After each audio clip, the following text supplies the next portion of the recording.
moção que passa de parte MEP RAIZ na dezembro, Accion21 a sostener a moção o ministro da base full su maneho a base de que gevoelens na que ela pedi cava na dezembro ano passado estava praticamente uma maneira de um license to kill.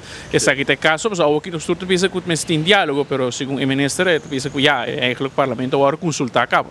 Não, se você emoção nota justificado o repasso naquela turma. O ministro também tem algum ponto. A lei da papia que o táxi mas tem meter. Me não atende dia taxista, mas me não há chance de fazer uma pergunta se não está a favor de esse ou não, introdução de meter. Mas a emoção que passa na dezembro nota license to kill, e nota bastante amplo aí. Mas se você compreender o ministro sua motivação também, nós estamos realístico, nós temos roupa de história, de yenkos, e história está com a maioria de gente que ganha vergunning de táxi a base de favor político. Door eleição, tem gente que pede vergunning de táxi, vergunning de bus, dus assim aqui ela pode criar. O etai, nós temos ele, dus agora que está contra transicionar de sistema que nós temos, de que está funcionando melhor, de forma que está justo tanto para taxistas como para o povo. Agora, papel de nepotismo, agora é como também o que o ministro mencionou, corrupção com permisso de táxi, mas insinuar que o time político da Will and Deal com o permisso aqui. O ministro nunca vai ao Ministério Público, está preocupado com base full manejos e pensa que tem corrupção, mas na final não tem nenhuma investigação penal canando o tema aqui.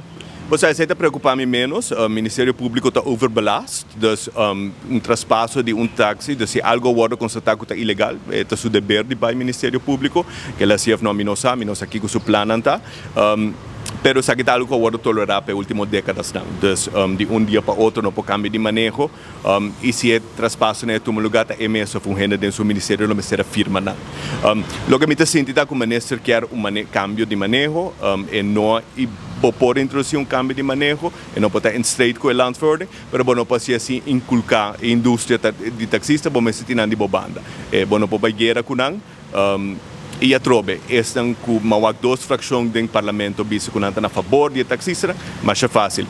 Duas fracções é a maioria do Parlamento, nós apoiamos openbare vergadering amanhã, passa uma moção pedir ministro Arend Strek em seu MB, e o assunto acaba. Mas se não há nada a fazer, então há escolha de uma comissão, caminha tudo coisa secreto, caminha não tem moção, caminha não tem emenda, mas está ponto de mês de verdade, qual fração está de banda de taxista, sim ou não. Accion21 lo sostene uma moção assim, não? Para trekken na MB dan, é me não tem uma decisão arriba, me não tem que ter discussão de ministro e a mim mesmo não há que papel naquela zuaico, então me não sabe se me lo sostener ou não. Está pendente de uma reunião com o ministro ainda?